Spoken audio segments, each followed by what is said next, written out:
Hey everybody, welcome back to another episode of FSI DFS NASCAR Breakdown. I'm Mega Roller 31.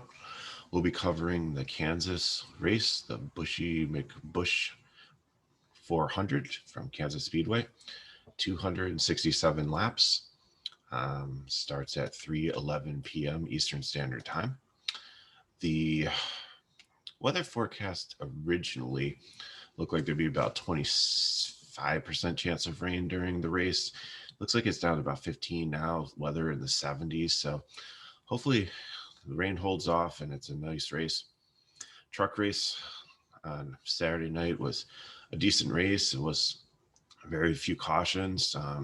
The track looks like it's nice and wide. There's a lot of room. There are about 3 or 4 trucks that actually spun out during the race, but there was enough room for everybody to get by that cautions didn't even come out. It wasn't until I believe it was Stuart Friesen spun out towards the end on one of the last restarts that caused like probably the biggest caution, but still I think he only took out like 1 or 2 trucks in that spin right in the middle of the pack. So it's nice that there's so much room here. It seems to be a strategical race. You saw a lot of pit road strategy come into play with trucks, some taking like 2 tires, some trucks taking tires earlier.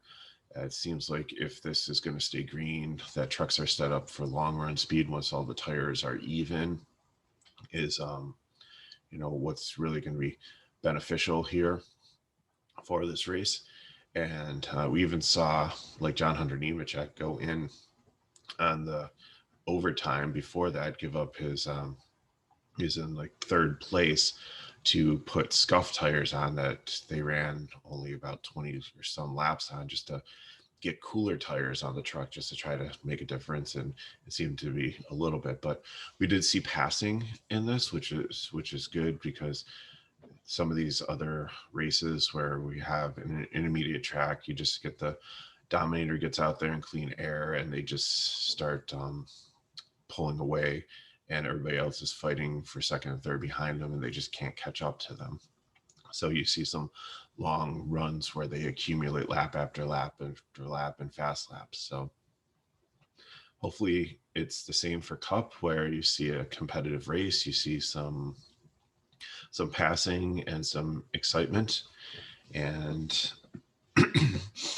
the interesting thing about this race is that the way it's set up for the starting grid, the way NASCAR has it with their formula, is based on what happened at Talladega. And with some of the wrecks at Talladega, you have a shuffled field. You don't have all the good cars up top. So you have some very good place differential drivers in the back based on what happened at Talladega.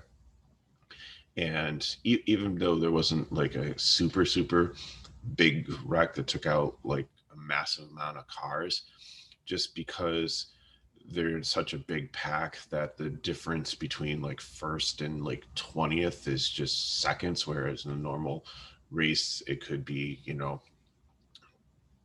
25-30 seconds. um, it really has this field like jumbled up for starting positions. So looking at that, I think that's really going to be kind of a strategy here. So of course, you're going to want to try to figure out who the early leader is. And then there's a lot of place differential plays. Uh, so let's look at the top 10, see who up here could be that early leader. Brad Keselowski, starting on the pole, definitely. I can see that. He's had some success here, had some success at intermediate tracks. TK, if he was with me today, would absolutely loves Keselowski. So he's definitely one that's up there. William Byron, he is starting second. He also, these 100 cars have had speed, so could potentially get out and get out of Keselowski and lead some laps too before some of the plays from the back reach and get up there. Michael McDowell starting third. He's a hard fade, even though he's 5,800. He's very successful on plate tracks, and that's why he did well at Talladega, and that's why he got up to this position. But again, he's probably going to be shuffled to the back. I don't see him, not his style of race. he'd be lucky if he stays in the top 20 for the race.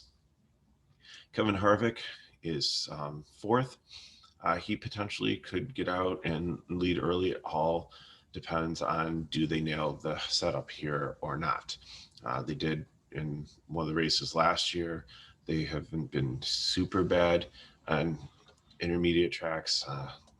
Average running position struggled a little bit in Vegas and Atlanta, where their average run position was like in 17 and 19, but Homestead, they're definitely had it figured out a little bit better, and the average running position was ace. So definitely some potential there. Matt DiVendetto, I think he's a fade also. He pretty much lost the race. He should have won Talladega. He pretty much made a bad decision and gave it to Brad. So I don't think he's going to finish in the top 10. Austin Dillon, kind of a little bit dark horse there. He potentially, but I just don't know if his car has the speed to get up there and be the dominator to beat out Harvick, Byron, or Keselowski. Ryan Blaney is actually not a bad play here. These Penske cars seem to do pretty well in these tracks, so he's starting seventh is one that I think could definitely get ahead of Dylan DiVendetto, McDowell. So he is one that would be in the conversation, and Christopher Bell eighth, possibly. He's one of the cheaper ones up here that has the potential to do it at 8K. And actually, Kyle Busch, I don't mind him here. They seem to have things a little bit more figured out here, like last year, where they've, really it started to manifest itself that not having practice and not being able to figure out the setup for these cars is where Kyle really struggled. Kyle ran the truck race. He won last night. He didn't dominate the race. He led at times, but he was really bad at restarts. There were times where he was starting on the first row and cars just got around him and he just like fell back like 7-8 positions, but was able to and they said it was maybe a mechanical thing like left brake sticking or something like that. So obviously it's a different setup, it's a different car, so I don't think he's bad at restarts here. So I think he's one that, especially early on, could potentially, with his experience running this track last night in the truck, get up there. Cole Custer rounds out the top 10, 7,100. He's starting a little bit too far forward for my liking here, so I don't think I'm on him. And then the outlier here, potentially starting 11th, is Tyler Reddick at 6,900. I still think he's a GPP play, but he is very interesting because he likes to run the upper groove, and I think it'll be warm enough here that there might be a little bit more grip and a little bit more speed up against the wall, and that's his style. So if it is there and he finds it, then he might be able to climb his way up, but still, I don't think that he's going to be one that's going to be able to jump up there and be able to dominate this race. So now let's flip the script and go to the back of the field. So honestly, in this race, I don't think there's anybody, I'm not playing anybody under 6K. So just starting looking at the field here, people under 6K. Ryan Preece, he's starting 12th. No, way too high. Anthony Alfredo starting 22nd, 4,500. Still, again, I think he's starting way too high. He's a fade. Corey LaJoie, who we usually like, seems to be starting way too high. He had a good race at Talladega. He's starting 26. We like Corey LaJoie when he starts in the 30th because we know he can maybe get like 5-10 place differential points compared to the cars behind him. Around him. BJ McLeod is Justin Haley, Cody Ware, Quinn Huff, Joey Gase, Smith Lee, Bilicki, and all fades. I just can't see playing them. The only one that's mildly intriguing, who's in a BJ McLeod car, is Matt Mills. He's an Xfinity driver, but he's an average Xfinity driver, probably like a 20 to 25th place on average Xfinity driver. The BJ McLeod cars are not the most mechanically sound cars. So just because he's starting 39th, there's always some floor there because he can't go backwards, but he might finish dead last too. So intriguing at 53, but that's about it. I think only one that you maybe potentially, if you need some more salary, could use, but I'm not recommending it in cash. So where you need to start your lineups for cash, and this is probably going to have 70, maybe 80% ownership. I think it's going to be maybe not that high, but it should be super high. Kyle Larson will probably be the chalkiest driver. He's starting 32nd. He had some mechanical issues and really his race was over before it even began at Talladega. Starting 32nd, it's not only the place differential, it is just his pure dominance at this style of track. Average running position for Homestead was 4.8. For Atlanta was 1.3. For Las Vegas was 3.4. So that's an average. He has the highest speed average out of all the drivers at intermediate tracks this year. So he definitely will be able to get up front. He could challenge. He could actually win this race from the 32nd position. We saw Ross Chastain do this in the truck race, start in a position way far back and be able to get up front pretty fast with a fast truck that he had, and he finished up in the top 5, I believe. So I definitely see Kyle Larson being very successful here. So I think you definitely need to play him. Second guy you really need to lock in is Austin Cindric. NASCAR, when he's been in, or DraftKings, when he's been in these fields, has priced them pretty significant, like 8, 9K, because they thought, okay, he's in a Penske car. He's a decent Xfinity driver. So he should be able to get at least 10 place differential points, getting past all these lower tier drivers at the bottom of the field. This time they only put him at 67 because he hasn't been super successful. He's only had an average running position in the low 20s, but still that's 10 differential points. So, lock him in at 67 with Kyle Larson. And then I think the next place you need to go is you need to look at 4 guys that are under 7K. And those 4 guys are going to be Buescher, Chase Briscoe, Ross Chastain, and where's the other guy? Daniel Suarez. So I think Briscoe would be, if you need the salary. He's starting 19th. It's a hard, he just hasn't been successful here. It's hard to imagine that he's going to end up in the 19th position, but for strategy wise, you just might need his salary and might need to hope that he can have a decent race, finish in the mid 20s and not lose too many DK points, but he opens up salary enough for you to get the rest of the lineup that you need. Buescher is at 6-1. I think he is a little bit less risky, although he's starting 16th. That is kind of scary, but this car is the one that led at Homestead, but then he faded.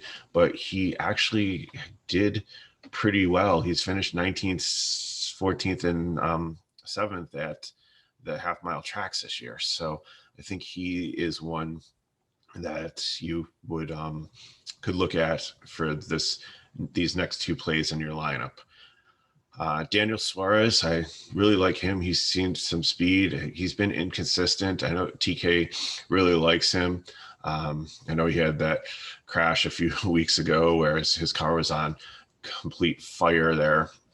But, I don't think that was his fault. It was Kyle Busch that kind of took out the field there, if I recall. But I think, you know, here starting 21st, he should be able to maintain his position here. So I don't think he's going to fall back too far. So I think I like him. He would be probably my second favorite out of this group. And then I think my favorite out of this group would be Ross Chastain. He should have a top 20 car here. He should be able to move up some places. He did run the truck race and he did well there. I think his aggression really helps here. He's been able to channel it. His average running position in these 1.5 mile tracks so far, Homestead was 18.2, Atlanta 19.3, and Vegas was 21.9. So that's a little bit better than where he's starting. So I think that's where you need to go. So if you lock in these drivers, then you need to figure out which one of these final place differential cars is the car that is going to work for you. The most expensive is going to be Logano, who flipped at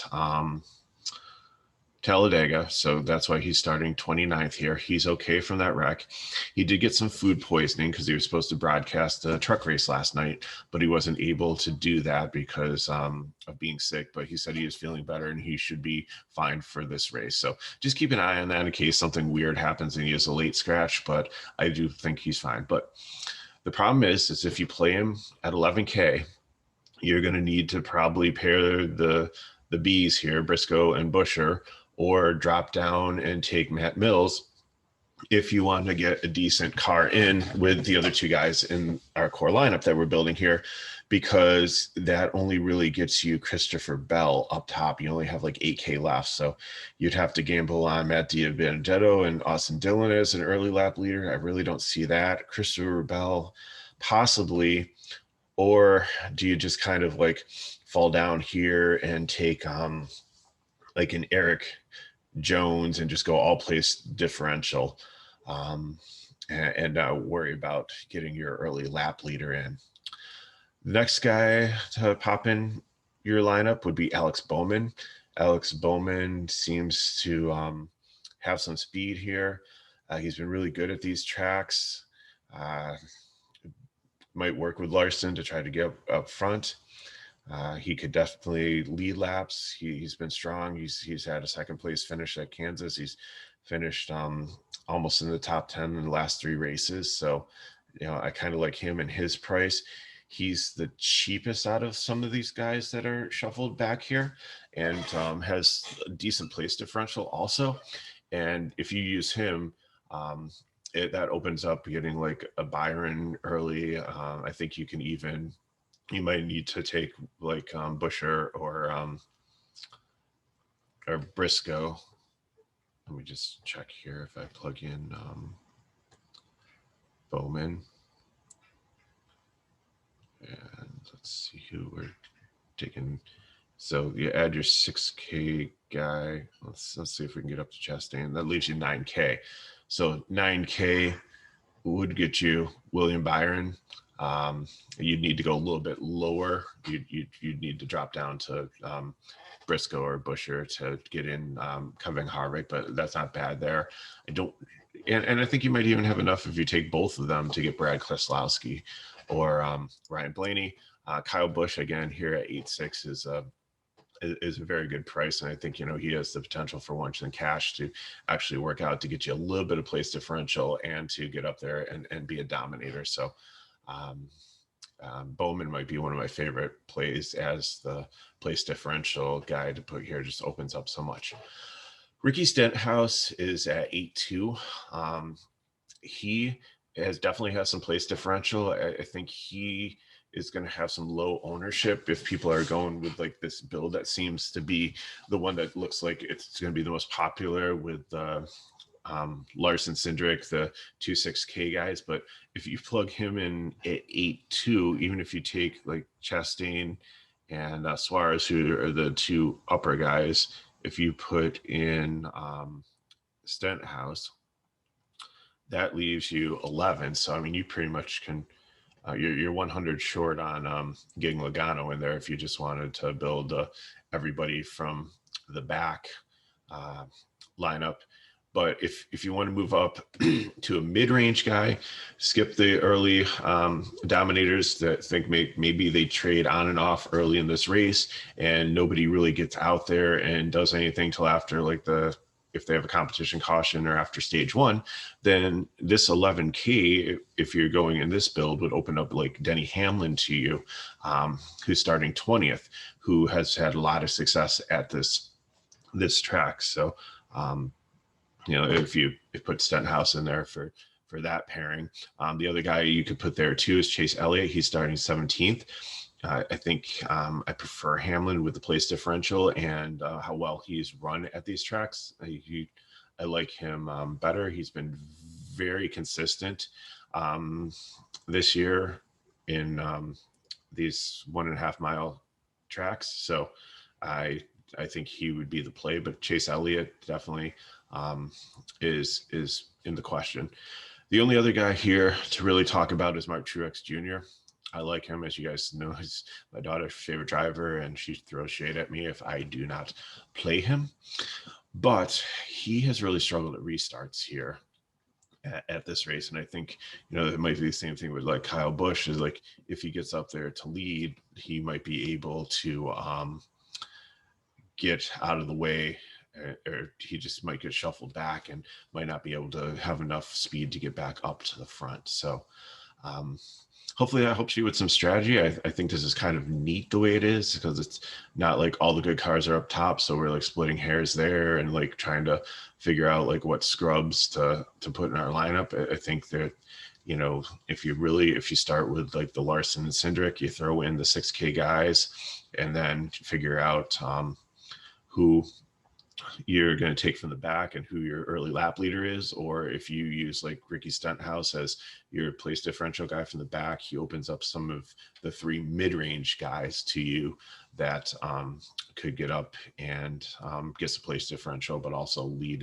and win the race. So I appreciate you watching. And as always, if you want to keep this stuff free for us, the best thing you can do to help us out is to like the video, to share it with friends. Put some comments below. If you have any questions or anything, we love to try to reach out and help you. If you have any questions, you can find me on Twitter at MegRuler31, and see you next week. I believe I said at the end of the last Cup video, and I was wrong, but I believe next week is Darlington to Lady in Black, and I believe we have all 3 series for Mother's Day weekend. So good luck tomorrow on your lineups, and we'll see you next time.